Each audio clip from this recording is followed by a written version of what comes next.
Dorte Bidstrup, jeg ved, at I allerede på Gallislinguit-skolen bruger fysisk aktivitet i nogle timer. Kan du forklare lidt om, hvordan foregår det?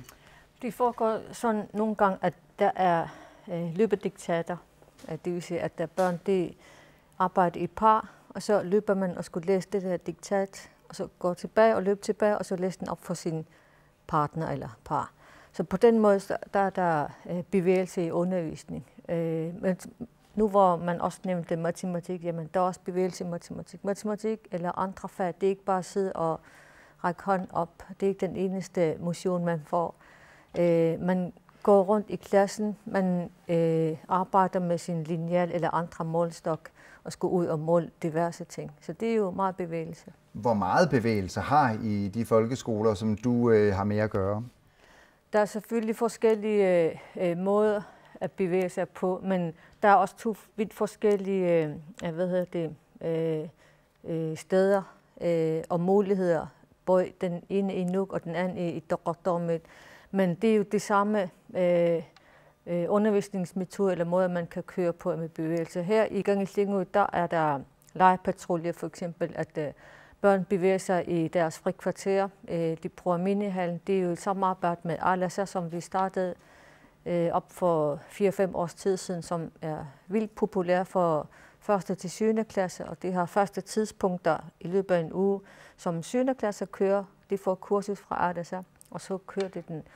Der er også 2 gode fodboldspillesteder, de er jo ikke baner, i vores skolegård, og vi har købt nogle gode metalmål, som ikke bare sådan bliver ødelagt, og dem passer det rigtig meget på og spiller vildt gode fodbold i frikvartererne. Og så har vi også skolepatruljen for eksempel. Godt. Det lyder som om det går meget godt ved jer. Du modtager jo også mange børn i Timi, der har været i folkeskolen. Hvad er dit indtryk, Kim Gotfredsen, af de børn, eller af det du ser i folkeskolen? Ja, det er generelt meget dårligt. Det der med at ikke kunne bevæge sig i fjeldet og have et kendskab til naturen, det er noget af det første, der er meget, altså, vi mærker. Og så det andet, det er, at idræt er for rigtig mange en lille tabu. Mange har tabt ved idrætstimerne. Mange har haft dårlige oplevelser ved idrætstimerne. Vi nævnte lige her i baglokalet omkring, hvor vigtigt det er, at der er en idrætsmand, det vil sige en idrætslærer, en rigtig idrætslærer på en idrætstime. Det vil være rigtig god tiltag, der kunne måske være med muligheder, måske i samarbejde med Grønlands Idrætsforbund. Ja, Carsten Olsen, hvad tror du, at der skal til for, at skolerne de kan højne aktivitetsniveauet og gøre det endnu mere aktivt? Jamen, jeg tror igen holdningsændring, at man ligesom bliver bevidst om de muligheder, der er i bevægelse og idrætstimer og hvad der ellers måtte være. Fordi det er jo rigtigt, at hvis man kunne få tilført noget mere kompetence i folkeskolerne i forhold til det at være bevidst om de muligheder, der er med idrætten. Vi ved jo også, altså vi har jo rigtig mange frivillige, der gør et kæmpe stykke arbejde hver eneste dag året rundt, og som vi næsten ikke kan takke nok. Dem kan man jo også trække på i forhold til at få dem ind en gang imellem. Det kunne være en dag, det kunne være en uge, eller hvad det nu måtte være. Og så sige, nu bruger vi den her træner i den her uge til at fortælle lidt om badminton, eller hvad det nu måtte være. Og om 14 dage, jamen, så er det måske en helt anden træner, vi trækker ind. Og jeg tror, det er et samfundsproblem, og det vil sige, at alle skal ligesom give plads til, at man kan trække på hinandens ressourcer. Lidt eller det her, nu sidste år kørte vi Givitisa-seminar, netop det her med at løfte i flok. Og hvis vi alle sammen begynder at løfte i flok, og ligesom tænker, okay, hvad er det for et samfund, vi vil have om 50 år, så tror jeg også, vi begynder ligesom også at sige, okay, nu rykker vi, og nu kan vi få nogle sundere børn. Ja, godt. Nivi Olsen, den vil lige tage med over til dig, det her med, at det bliver foreslået, at man måske kunne give noget uddannelse til nogle flere lærerne i, hvordan man aktiverer børnene. Er det noget, der er på tegnebrættet? Ja, lige nu der er der en evaluering af seminariet. Hvad kan vi gøre bedre? Hvordan er seminariet? Hvad er det for nogle lærere, vi uddanner?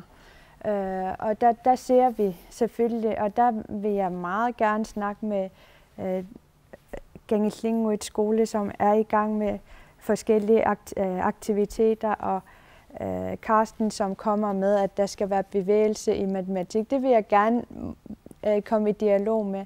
Men jeg vil også sige, at om en måned, der er der Arctic Winter Games. 2.000 mennesker kommer og dyrker sport her i vores land.